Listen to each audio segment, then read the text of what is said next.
All right, so I am with Karith Foster today, and Karith, I love the name. Thank And last time you told me just how to say it is just as if you care, you Karith. So, but one of the reasons why I wanted to have this conversation and have it, be able to share it as well is because of everything that you're doing and everything that you believe in, and you have a new approach to the way you're doing things. And we were just having a conversation a little bit, and you were like, we should probably hit the record button.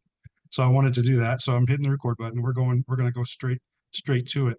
But for those who do not know who Karith is, I want to give her just a little bit of time to talk about it, who she is. But also, I'll be asking a lot of great questions that I think are great questions anyway. But about the overall concept of diversity, but she has a new, well, she kind of coined the term inversity, which when I heard her talk about that the first time, it really struck something with me, and it hit something in a different way. It hit a chord that you hear DEI or Jedi now is the new term, but inversity that got to the nerve of some of what we're facing today. And I thought to have this conversation, especially now as we've seen her more and more, and she's doing more and more. She's got her own magazine now. I wanted to bring Karith to bring and actually share that message with you. So, Karith, thank you so much for taking the time to talk to me today and answer questions. And just overall, how are you doing? Oh, Scott, thank you so much for having me. This is such a treat. I mean, Daniel, I'm saying your last name. Oh, it's I all call right. you Scott too. It's usually that's what I get. I mean, in my Daniel, line of work, Daniel, that's last Daniel. name. Yeah, So long as it's spelled on the check, right? yeah. Right? You know what? I'm doing really well, and I'm thrilled to join you because I love having the conversations like we were just having earlier. I love having the conversation that I get to take to people. For those who do not know me, I have a pretty varied background. I began as a journalism person. I got my degree in broadcast journalism. I went into media immediately, working for a local ABC affiliate. I moved to New York City to work for The View. So I was working on at a network level. While I was there, I found stand-up comedy, or rather, it found me. I really felt that that was where I could be this beacon of light and truth that I always felt had been part of my path. But I also had to pay bills. So I started working in corporate America. I had a double life. By day, I was a white collar human resources person at Estee Lauder in their corporate headquarters. By night, I did stand up comedy all across the clubs in New York City and the tri state area. And comedy was an amazing vehicle. It took me across the country, it took me to different parts of the world. And I really feel that having done that for the past 20 plus years gave me the skills of a master communicator. And I say that because, yes, the number one rule in comedy is be funny, but rule one and a half is know your audience. And if you're going to convey an idea, a thought, a concept, a process, you have to know who you're speaking to. And if you are going to be arrogant enough to talk over their heads or talk down to someone, guess what? That message is not going to get across. And I think especially when we're having a conversation around diversity, inclusion, belonging, equity, all of those justice now, all of these words, we have to be able to reach people where they are. And I did not go down the path of DEI or DEIB until I had a very public um, position on network television and radio. I was called in to be the sidekick, the co-host with Don Imus on Imus in the Morning after the Rutgers debacle in 2007, which you can feel free to Google. Um, and the call was, can we have a national dialogue about race and racism in America? I'm like, sure. No small task for one person, let alone one show. But I thought, you know what? Let me bring another perspective to this conversation. Let me also be in a position where I'm not the stereotype of what we see of Black women in the media. Let me see this as an opportunity to bring people together and use my comedy skills, my journalism skills. Um, but it did make me take a deeper dive into the fact that we've been doing this diversity work for decades now, spending billions of dollars now, and it feels like two steps forward, 10 steps back. And the reason I did coin, and I trademarked the word inversity, was because I love words, obviously, as an author, as a speaker, as a comedian. And I looked at the word even diversity. The first three letters are DIV. And I thought, what else has that that root. And, you think division, divide, divorce, like nothing good. And we're expecting diversity to, bring everybody together. So I'm like, what if we flip the script? And so Inversity was born. And the idea was still to acknowledge and honor everything that we are, everything that makes us diverse, and, our identities and what we bring to the table. And that means everyone, but to expand the idea to include diversity of thought and ideas and shift the focus from, all of these programs have just been like, what is it that it makes us different from each other? Well, what if we looked at what makes us have the most things in common, which we do. We have more in common than we don't. How can we be truly inclusive? And the added aspect of Inversity is how can we be more introspective? Understand your value and worth so that you can then see it in someone else. Because we've been working from the outside in for a long time. And how's that working for us? Not so good. Well, I tell you what, so yeah, when you had mentioned that to me the last time when I asked that, what does that mean? Because I heard inversity, like, what does that really mean? And when you told me, I was like, that makes so much sense. Because a lot of, public, not well, I guess the public too, but more personal growth, right? And more what we do internally, mentally, physically. It all starts from decisions that we make inside, like, and what we believe, what our goals are, what's driving us, and that really looking inward to really understand like what that means is. For me, it was a new concept, and I've been following along as you've been growing over the last few years. We've met for the first time about 3.5 years ago, right before COVID. Yeah. And that conversation really did change the way I look at things and the way I go into and view diversity in the workplace, and and the fact that diversity and inclusion are not the same thing. There's a difference there between being diverse and being inclusive. But one thing I wanted to circle back to real quick, just to give the audience an idea. We know, most of us know what DEI stands for. What does DEIB stand for? Oh, so the B, which is the newest letter in the acronym, is belonging. And, the distinction I think can be made, there's this fun little kind of metaphor, diversity is being invited to the dance, inclusion is being asked to the dance. And I always like to think of belonging is, it's getting to pick the music. It's getting to be the DJ, or the guest DJ.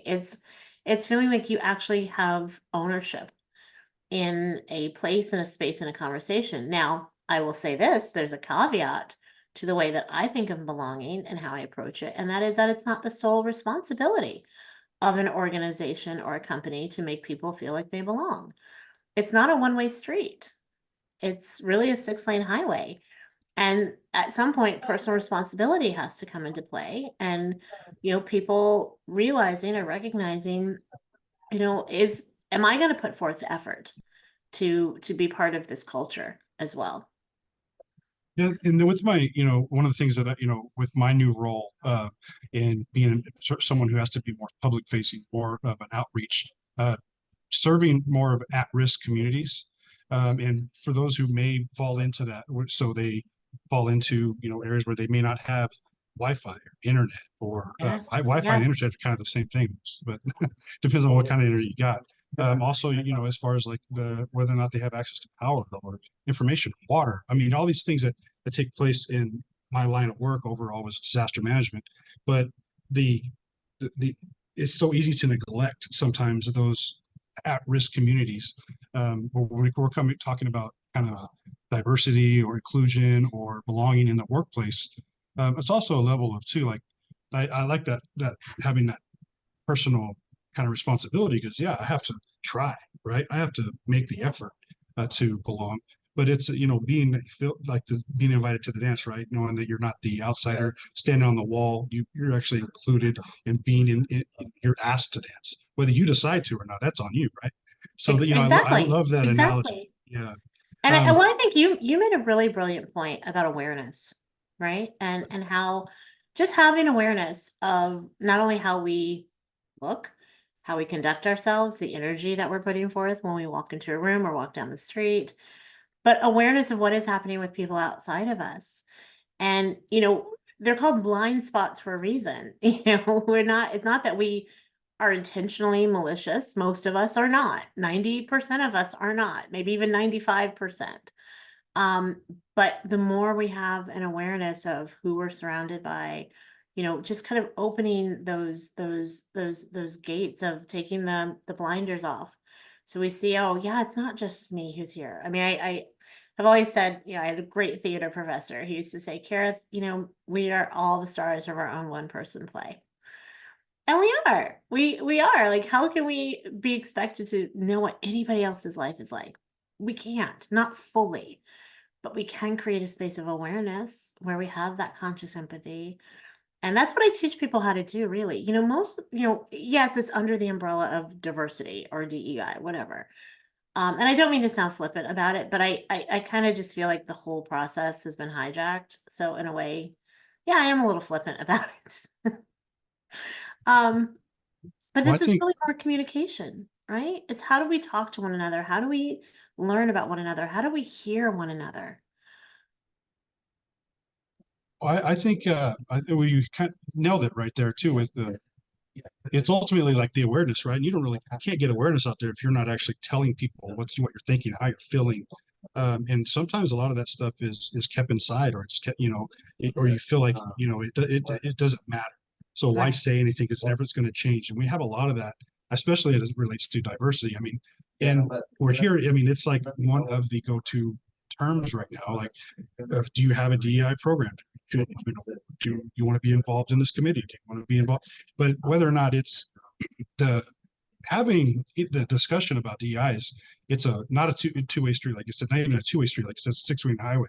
But it's that willingness to open your mind and open your Right. ability to look at yourself, but also look at others. I mean, do people feel comfortable enough to say they don't feel Well, like they most belong? people don't You know? anymore, and that's Yeah, because of toxic DEI. It's because we've yeah, done it so that we've painted people into a corner, and we now in this ridiculous catch 22 of if you say the wrong thing, then you are a bad person. You can get canceled. Like people have confused safe spaces with psychologically safe spaces. yeah, And psychological safe spaces means that, and I call them brave spaces, right? Because you're brave enough to be who you are and ask your questions and say what you have to say, but you're also brave enough to hear what someone else has to say, even if it doesn't jive with you, even if it doesn't, it's not part of what you believe to be factual.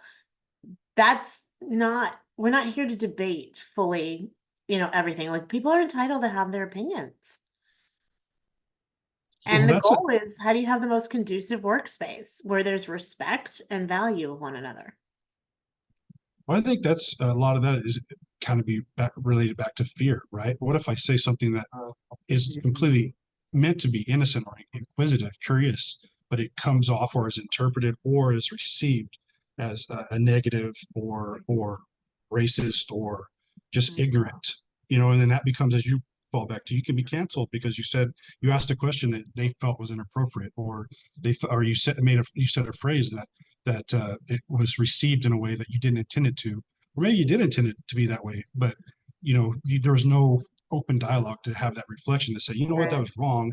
Here's an apology versus, you know what, we're going to cancel you. Here's my apology because I'm being canceled versus, do you really mean it? Are you really sorry Right. for what Right. happened? And And do that, you understand why? yeah, We don't educate people. It's just, well, you can't say that. Okay, go sit in the corner and you're in timeout. We give adults timeout now in the form of warnings. And and so yeah, they're like, well, I'm it's not, well, then I'm not even gonna say anything anymore. And I'm not gonna participate. And it's unfortunate because we are kind of turning people back into children where they get this attitude of, well, I don't want to be part of it anyway anymore. Well, that's not helpful. That's they not how stop we make trying. it Yeah, better. Yeah, people stop trying. But if they are in a space where they know, look, I may say the wrong thing. I likely will say the wrong thing because I don't know. But I'm coming out of a place of genuine curiosity and I'm asking you to come out of a place of grace to enlighten and educate me. Because, I was in Oklahoma City a couple of years, well, maybe it was a year or so ago. And I was doing a presentation for a pretty major real estate operation. And afterwards, an older white gentleman, oh, middle-aged white gentleman said, I I don't understand, why don't I have to change the things I say? Like, why did my favorite team, the Washington Redskins, have to change their name because a couple snowflakes got upset at the I go, well, first of all, thank you for asking that question. Right? I didn't attack him. I didn't, that's not helpful. I go, well, let me ask you, do you know what the term Redskins means?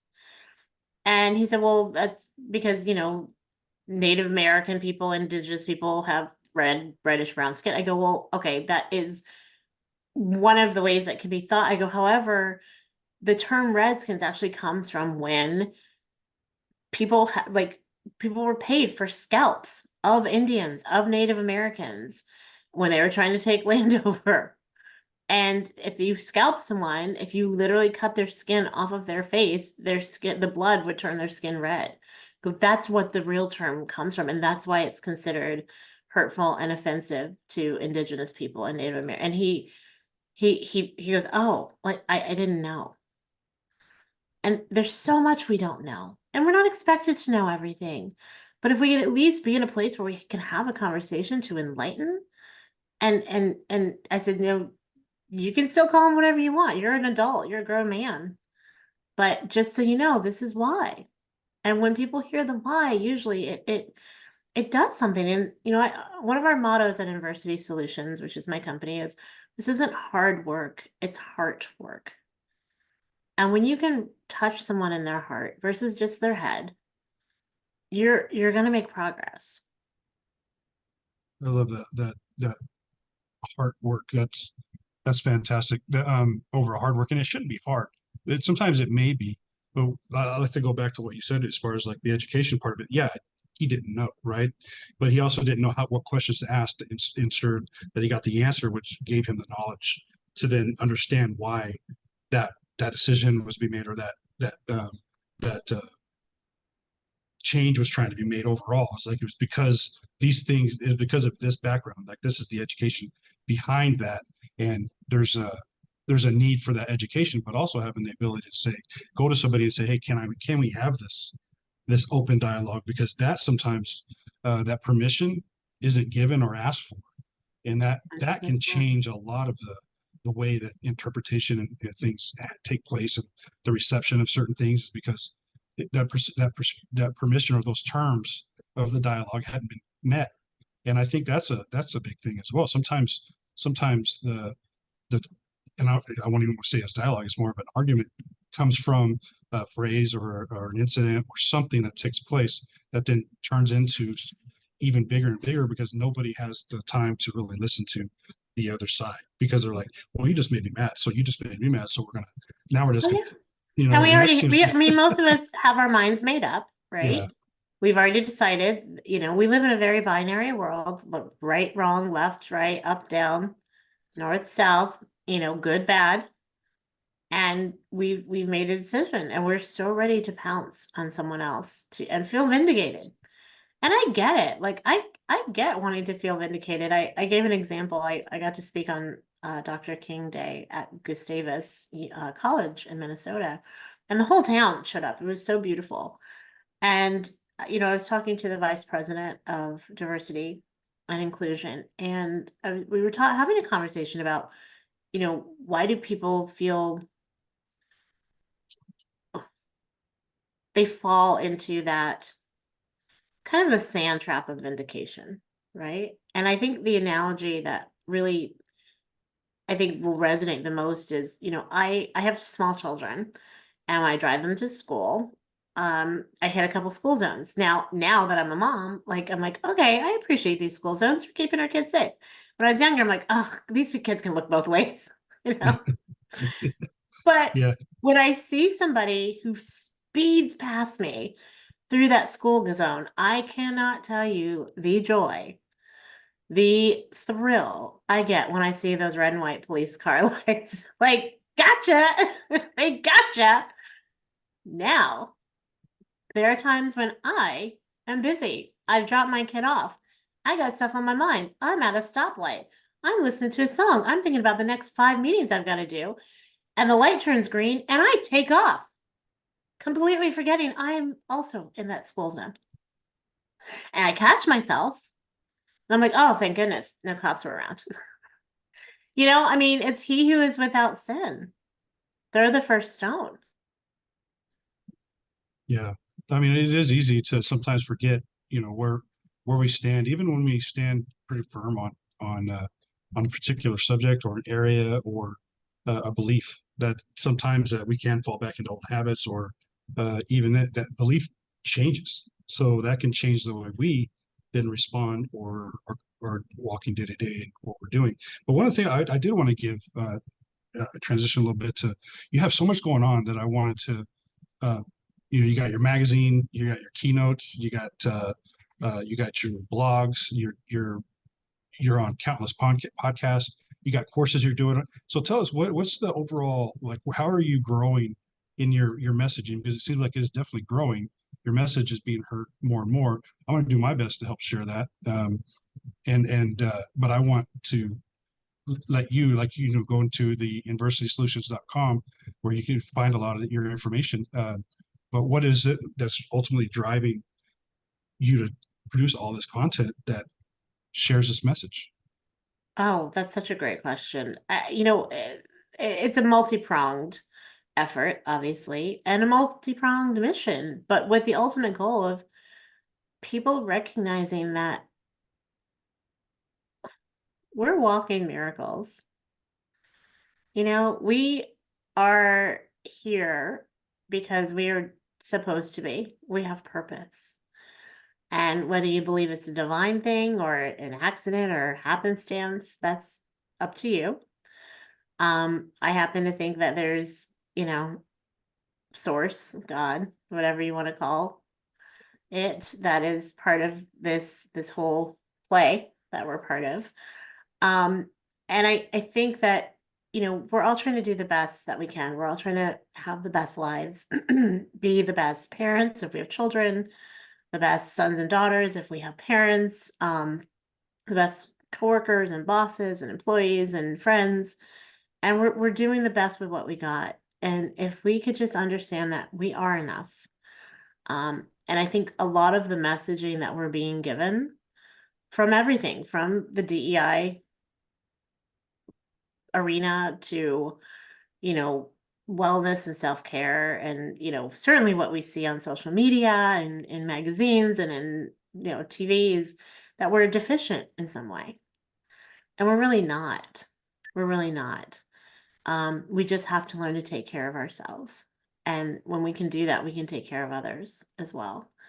And I think that's really why we're here. Like, that's the lesson we're supposed to be learning while we're on this planet. Yeah, it's great to make money and it's great to travel and have experiences. Absolutely. I'm all for it. But ultimately, when I was on IMUS, I'll never forget something he said. When I guess he'd interviewed some people who had some near-death experiences. And he said that something really struck him. And it was the person who had said when he went over or she went over to the other side, they were asked two questions. What did you learn? And how much did you love? And I think about that a lot with things that are happening in my life. And by no stretch of the imagination is my life perfect. In fact, I wrote a book called You Can Be Perfect, You Can Be Happy. And of course, spoiler alert, there's no such thing as perfect, or the perfection that we are striving for. And, happiness is a choice, but it's also as individual as we are. And the caveat to that is that it's not a constant, and that's okay. It is okay to have bad days. And I think we forget that sometimes, because we're constantly being told, well, things aren't going great. If your life isn't amazing, something's wrong with you. You failed. You haven't met the bar. No, no, no. It's like a heartbeat, right? You ever see those EKG monitors? I know you have. Yeah. You have the highs, you have the lows, and you have to understand when you've got those highs, you enjoy them for what they are and take everything out of it. And when you have the lows, you remember it's temporary. It's not permanent. The only time you're ever in trouble is when you got that straight line. Yeah, And that is a great analogy, and I think just the one caveat to that that I would like to put on it is that knowing even when you're on you're having your experience in those downtimes is not to take that out on other people. You know, sometimes that's the outlet, right? You're fine when it's great, but when you're down, you got to make sure everybody else is down too. And you could be mean, you could be ugly, and whether you're down or not, you should still strive for, as you mentioned, service, right? Caring for others, lifting people up, and that's ultimately, service is what I feel like I'm called to do. Just be of service yeah, to anybody, really, just to be a person of service. But I think that what you're doing with the switching the message just a little bit, just that change, that small change, can really open the mind up just a little bit more, open the dialogue, have just a little bit more dialogue than had been had. One area I'd like to um, talk about before I let you go, and I always talk with you forever. I got a full page of notes here. So, but what I've found and what I'm seeing, and I'm actually seeing this right now in an organization that I belong to, is that sometimes the call for uh, DEI or in the organization is met with resistance, or it's met with anger, um, resistance from those who are saying the change is needed, and anger from those who are saying, well, change is needed, and we want it. Like, we're calling for resignations. We're calling. How do we meet that where we're not having so much animosity inside when you know that there's actual trying at some level, but there's so much negativity coming in that it's hard to be productive? this is challenging. It's why, people are burnt out. That's why there's some PTSD from it. And I mean, not just from people who are resistant to DEI, people who are champions of DEI and have been so for a long time that feel frustrated because again, they see the intentions are there and yet the movement isn't. And why is that? And from my observation, it's been in the methodology. It's been in the way that we've been having certain programs rolled out, exercises that have been taken on. You know, anytime you're looking to make change and improve something, if you go in with guns ablazing and ready for the blame, shame, guilt game, you're going to have people who are resistant and understandably so. I think that there has been a misuse of power. I think there's been a misuse of intention, playing on the hearts and minds of really good people, but saying there's only one way to do this. There's only one way to go about it. And if you're not on board, then you're on the wrong side of history as well. And it reminds me of the Solomon Ash experiment. Do you know what that is? I'm drawing a blank. So in 1951, I think he was a psychologist, psychologist. Anyway, he conducted a social experiment where he had 8 people in a room. Now, 7 of the 8 people were in on it. And the one person was really the guinea pig, if you will.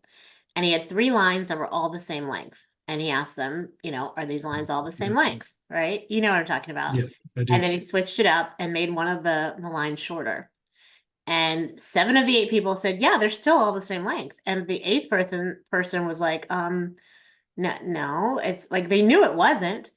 But 75% of the time that he conducted this experiment, that eighth person sided with the group.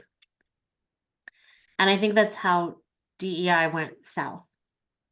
Like there are people who know and who knew this isn't right. Like this isn't really helping. Like we're calling it diversity, but we're saying you're only diverse if you meet certain qualifications.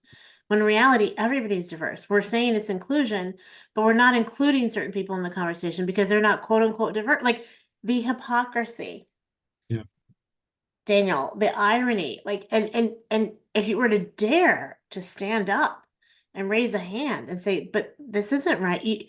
Then you're the racist. You're the Uncle Tom. You're the sellout. You're the whatever. And it's absurdity. And so people are burnt out. People who are tired of being the token person to have to always share their stories of, being in a marginalized group, and, they're exhausted. People who are made the villain as a straight white male, they're exhausted. Like everybody is just done. So that's why there's resistance. And so if we don't change how we have it, I mean, this is why SB 17 passed, Senate Bill 17.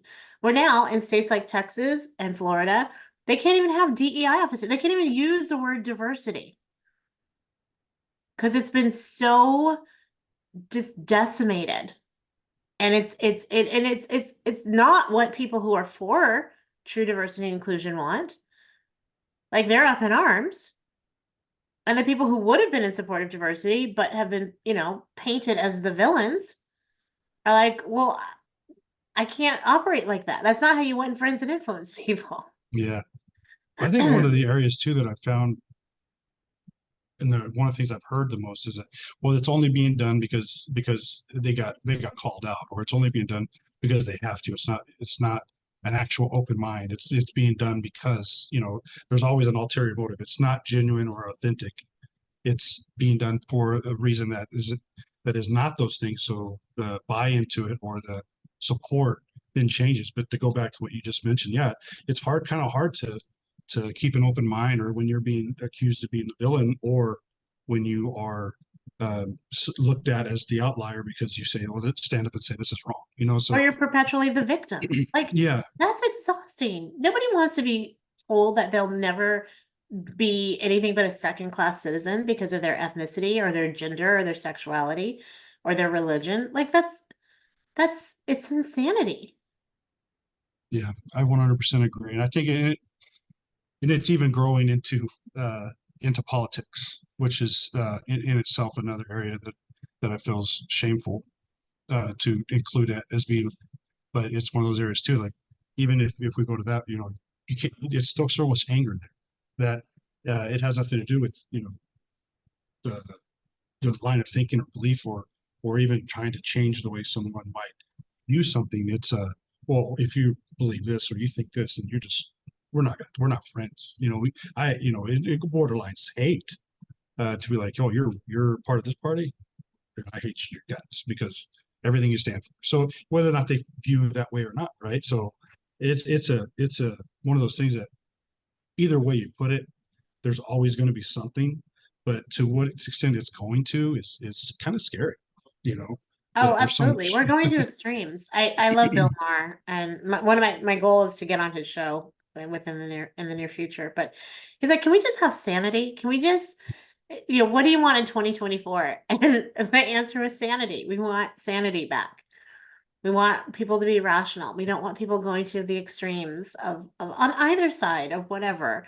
And there are obviously multiple sides, but it's just like, why are we battling each other so? And we're exhausted. It's exhausting. But to have someone like you take the time to have a conversation like this, put it out there to the world so that people know they're not alone. If you are frustrated with how things are going, if you are frustrated with any DEI training that you've had that's just been toxic, you're not alone. And there are people like me, not a lot, but that are trying to make things better. Well, I hope to see that changes. Where there is more and more on the same side of growing this line of thinking, ultimately, but keeping the open mind, open dialogue. And sometimes, as you mentioned, it's so hard to just say, we'll see what happens, and not get involved. So like some people, but that ultimately slows progress, or ultimately makes it where there's no progress, and there is no change. And my goal is I'm all about change, mentally, physically, emotionally. Constant change is what we should be striving for, to be better, always being better. Like, Yeah. and I think to the fact that you've coined your own word, and trademark that to be, but the meaning behind it it's so strong and it's pure to me. So that's one of the reasons why I want to help push the message, but also recommend you for other things. So how when if people come to see you speak or wanting to come see you speak, what can they expect and how can they find out your schedule when you're going to be speaking? Well, typically I get called in for companies. Like a lot of my work is consulting. I also do keynotes and workshops. So it's not like I really have a public calendar like a comedy schedule. But every now and then I do something public like Gustavus. But if you're interested in having your organization bring me in, I have a wonderful team who will work to help make it happen. So my website is in excuse me, Inversity Solutions, INVERSITY solutions with an S.com. And you can find me on LinkedIn. I'm on there probably more than any place else. Instagram, Facebook at Karith Foster. There aren't too many Kariths out there. Karith. All you have to do is Google me. And I want to keep spreading this message. So as many people as I can reach, as many you know, folks I can have in my audience, as many organizations that I can get to help spread this message and do it in a positive and a healthy and cathartic way. That's the goal, not to leave any kind of damage in the wake of this movement, but bring people together. Well, I would like to just acknowledge, well, number one, acknowledge what you're doing. I mean, it's amazing. But also acknowledge from where you were 3 years ago to where you are today. There's absolute, you can track that you're growing, your message is being seen, it's being heard, you're getting in front of more people, you're very active in ensuring that your message gets out there. So congratulations on that. And ultimately, just thank you for spreading what you're spreading with the positivity, the caring, the inversity that you bring every day to what you're doing. As I said, our first conversation and that word alone is what changed my line of thinking because I was able to ask you questions and it was obviously off the air, but it was an area where we could have that dialogue and I could learn and I did. And I've been following that for the last 3.5 years. And, I love what you're doing. Oh, So that makes me feel so good. I mean, this is this is why I do this work, honestly. I mean, yeah, it's what I do for a living, but to have someone like you say you shifted the way that I saw myself and the world and how I approach things, like that's so powerful. And you empowered yourself just by opening up to hear what I had to say. And now you're living this empowered life where you're reaching other people and spreading it. So it's a ripple effect, you know? well, I appreciate it. Like I said, I can't tell you how much tell you enough just how much I appreciate just the conversation. You don't get that very often, that permission to actually have it. Yeah. But from someone who's spreading, is actually going out and actually spreading that word and that message was beneficial in a lot of ways. So yes, I appreciate you saying that. Um, so I will be putting, just so for everybody's out there, I'll be putting all this information, the website, LinkedIn pages, all that to go out and be able to contact or find out more information, but also the LinkedIn to be able to connect. There's a lot of good information out there. And you put a lot of information out too on having little workshops and I summit type do. So I'm things. Yeah. actually So getting ready to start doing some quarterly uh, LinkedIn Lives, actually, for awesome. people to come and attend. I may have a couple webinars in there too for people that would need to register, but the LinkedIn Lives, anybody can change, and that certainly will be on LinkedIn, and we'll get that calendar and schedule. That will be a calendar and schedule out. So I guess I do have to pedal back a little bit and say you can see me. It may not necessarily be in person, but you can hear me share on LinkedIn. So, man, I've actually taken part in one of your DEI work that you just Okay. did a few months ago. So it And was what on great. I look forward belonging? to being able to share that. Yeah. Did So I you, look what did forward you to like? What did you take from it? I enjoyed the concept of belonging, right? And the making the mental choices to do so, right? Like you mentioned, the responsibility, that's a big part. And I have it on there and I get I'm on your email list and I just found out you have a magazine, which is great. So I signed up for that today. Um, which is awesome. Your website looks amazing. A lot of good information on there. Thank And you. then I reached out to you about sharing articles and stuff as well, and you're like, go to the website. So it's all there. So I'm going to share it all as well and be pointing people that direction. And then I'm sure you'll hear from me. You hear from me all the time, anyway. I do. Sometimes more than I you love want getting to. little notes from you. But I really appreciate it and taking the time to talk to me. It really does apply more just the line of thinking, and it does really apply more than just thinking about race or color or Oh, my culture goodness. or any. Yeah. It really is a way of thinking that I enjoyed. And just to give you an idea, and I think we talked a little bit about it with what I do.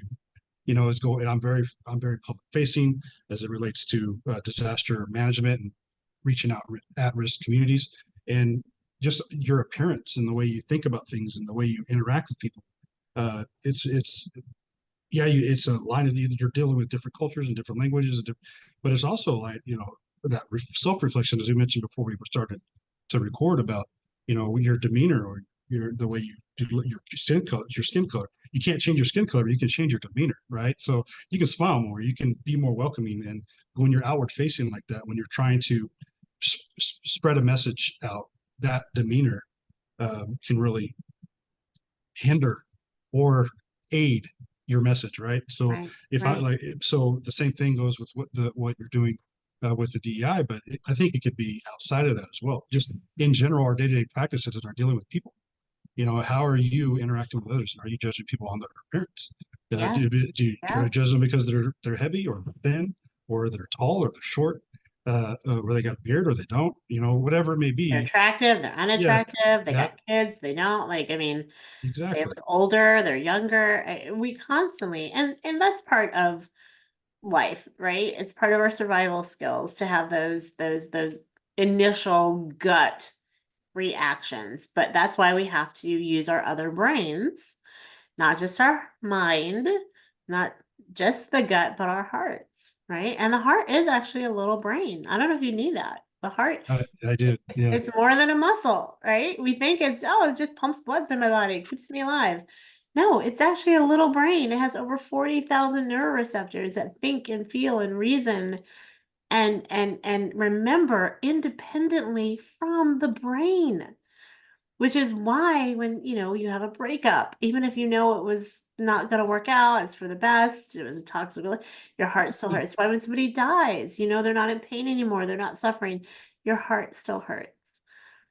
So we got to use all of our bodies to be part of this process. Well, I think it definitely, helps because it's sometimes, I think there's research on it too that says, you judge somebody like that, like a blink of an eye, you judge somebody Six on seconds, appearance. 6 seconds. Yeah. So it's just like, boom.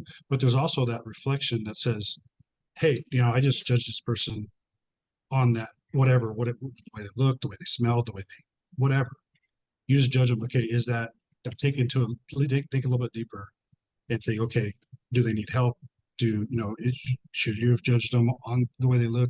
And some of that will save your life, right? Some of that will Oh save your life. yeah. Oh But yeah. And taking the that's what time it's to for, say, survival.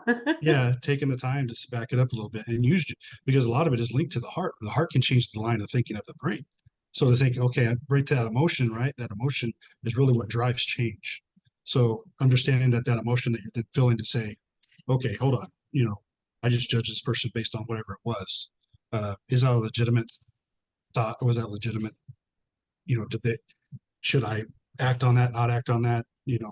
However, it's taking that time, just like even before you respond to somebody, they say, take a breath, right? Just take a breath That's before you right. That's respond, gives you right. that little bit of That's time right. to, Count to four. I mean, yeah, I'll never forget when my daughter was really little, we would watch Daniel Tiger.